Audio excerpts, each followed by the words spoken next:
ఆవిడ ఏడుపు అతి దీనం ప్రతిధ్వనిస్తోంది. వంటగదిలో ఎక్కడో పనిచేస్తున్న గోపయ్యకి వినిపించింది కాబోలు. గబాల్న వచ్చి గుమ్మంలో నుంచి తొంగి చూశాడు. అక్కడ నళినిని చూడగానే వెనక్కు తగ్గి వెళ్ళిపోయాడు. ఆ ఇంట్లో తల్లి కొడుకుల మధ్య దేనికో దానికి అలాంటి ఘర్షణ అలవాటే. అతను బిగ్గరగా అరవటం, ఆవిడ ఏడవటం పరిపాటే.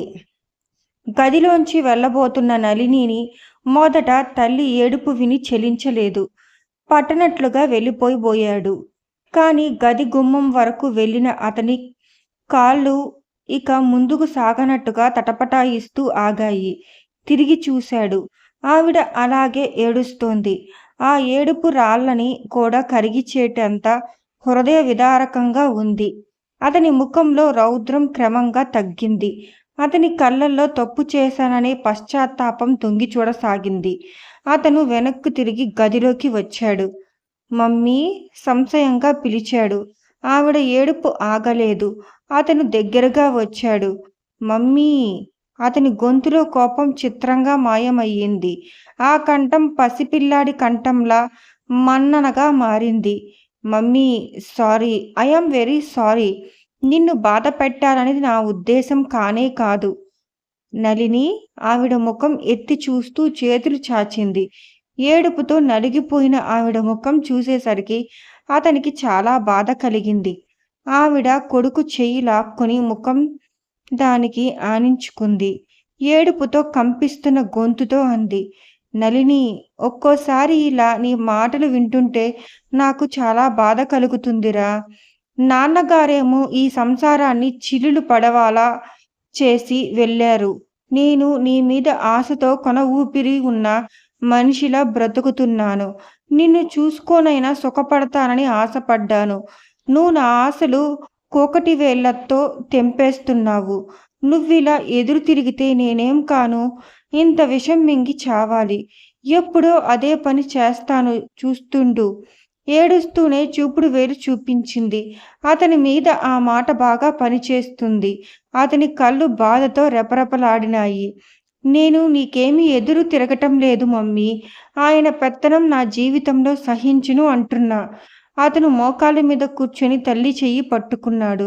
మమ్మీ, ఒక మాట చెప్పు. నా వ్యక్తిత్వం మీద, నా తెలివితేటల మీద నీకు నమ్మకం లేదా? చూడు, ఒక్క సంగతి బాగా ఆలోచించు.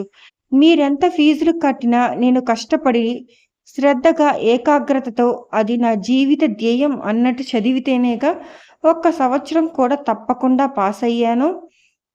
నువ్వేమైనా చెప్పు విక్కీ. అంకుల్, మనం ఎంతో రుణపడున్నాం. ఈ రోజున ఇలా ఉన్నామంటే ఆయన అండాదండాలే కారణం. లేకపోతే మీ నాన్నకి ఉన్న వ్యసనాలకి కాలం నన్ను ఎక్కడ ఏ మూలగా విసిరికొట్టేదో. సరేనమ్మా, ఆ మాట నేను కాదనటం లేదుగా. కాదనటం లేదని మనసు కష్టపెట్టుకుంటే ఎలా? ఎవరైనా మనకి ఉపకారం చేస్తే కృతజ్ఞత చూపించిన అవసరం లేదా? కృతజ్ఞత? ఇలాంటి కృతజ్ఞత చూపించకంటే అసలు అలా సాయం పొందకుండా ఉండటమే ఉత్తమం. తెలుసో తెలియకో ఈ మాటలన్నీ జరిగిపోయినాయిగా. పోనీ అది తెలివి తక్కువతనం అనుకో. అతను మాట్లాడలేదు. ఆవిడ దృఢంగా తన అభిప్రాయం తెలియజేస్తున్నట్లుగా అంది. నళిని, నువ్వు వికీ అంకుల్ని గౌరవించి తీరాలి. ఆయన్ని తోలనాడితే నన్ను అన్నట్టే అనుకో. అతను నిటారుగా అయ్యాడు. లేచి నిలబడ్డాడు. మళ్ళీ అతని చెంపలలో ఎరుపు కనిపిస్తుంది. కళ్ళల్లోకి కోపం ఉరుకుతోంది. నువ్వు వాళ్ళ కోసం ఏ పని చేసినా కేవలం నా కోసం చేస్తున్నానని అనుకో. నేను సంతోష పెడుతున్నానని అనుకో. అలాగే మమ్మీ. ఓకే, అలాగే, సరేనా? ప్రీతి దగ్గరికి హాస్పిటల్కి వెళ్తున్నావుగా, ప్లీజ్ నా కోసం. ఆవిడ అడిగిన తీరుకి అతను కాదనలేకపోయాడు. సరే మమ్మీ అన్నాడు. ప్రీతి మంచి పిల్లరా నళిని. నేను కాదనటం లేదుగా. ప్రీతి మంచి పిల్లే. పాలలాంటి మనసు గల వ్యక్తి అని నేను కూడా ఒప్పుకుంటాను. కానీ వికీ అంకుల్ చేసిన గారాబం అంతా ఇంత కాదు. అదలాంటి విపరీతపు స్వభావం నేర్పిందంటే రోజు ఉదయం నుంచే సూర్యుడు తన కోసమే ఉదయిస్తున్నాడు అనుకుంటుంది. ఈ లోకంలో అందరూ తన కనుసనల్లో ప్రవర్తించటానికే పుట్టారు అనుకుంటుంది. ఈ స్వభావం ఎలా భరించగలం మమ్మీ? ఎంతసేపు ఎదుటివాళ్ళు తను చెప్పేదే శిరసా వహించాలి. ఆ హఠం భరించటం చాలా కష్టం. నేను కాదు, అసలు ఎవరి వల్ల కాదు. కాస్త అభిమానం ఉన్నవాళ్ళైతే అసలే చుక్క ఎదురవుతుంది. ఎప్పుడో ఏ గంటో అలాంటి వాళ్ళని భరించడం ఇబ్బందిగా అనిపిస్తుందే. నన్ను జీవితాంతం ఎలా సహించమంటావు మమ్మీ? నువ్వు ఒట్టి పిచ్చివాడివి. పెళ్ళైతే ప్రీతి తప్పకుండా మారుతుంది. హుం, అంతకంటే పెద్ద భ్రమ ఇంకేదీ లేదమ్మో. ఏమిట్రా ఆ మాటలు? నేను లేనా? ప్రీతిని నేను ఎలా కావాలంటే అలా మార్చగలను. నాకు నమ్మకం లేదమ్మా. ఎదిగిన మొక్కని ఎవ్వరూ వంచలేరు. పోన్లే, ఇప్పుడు అదంతా ఎందుకు కానీ, నువ్వు హాస్పిటల్కి వెళ్తున్నావా లేదా? వెళ్తున్నాను.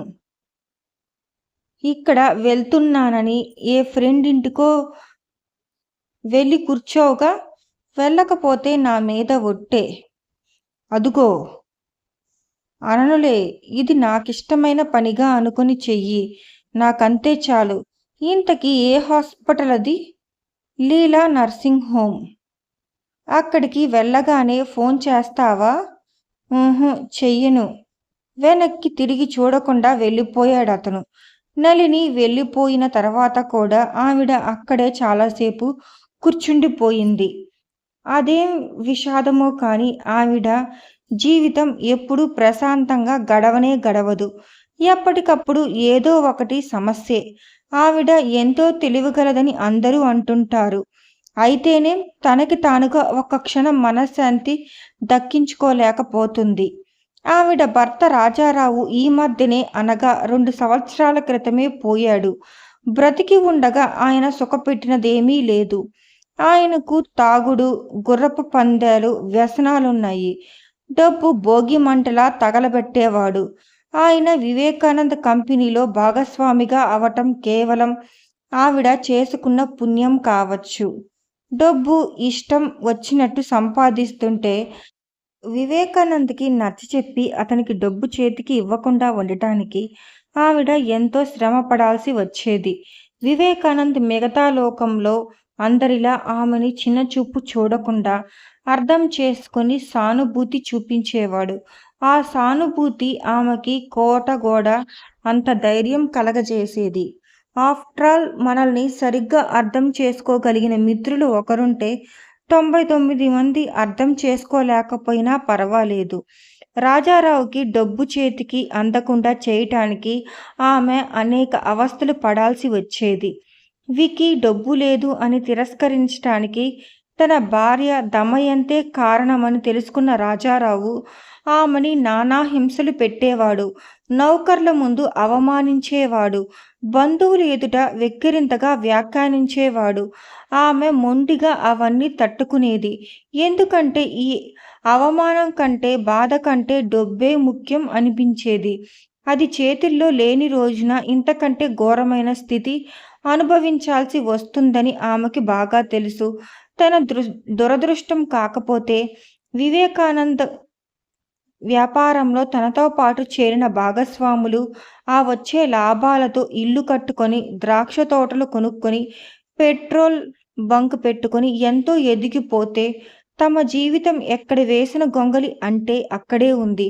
నళినికేం తెలుసు? ఏదో చెబుతూ ఉంటాడే. ఆమె చిన్నప్పటి నుంచి డబ్బున తల్లిదండ్రుల దగ్గర పెరిగింది.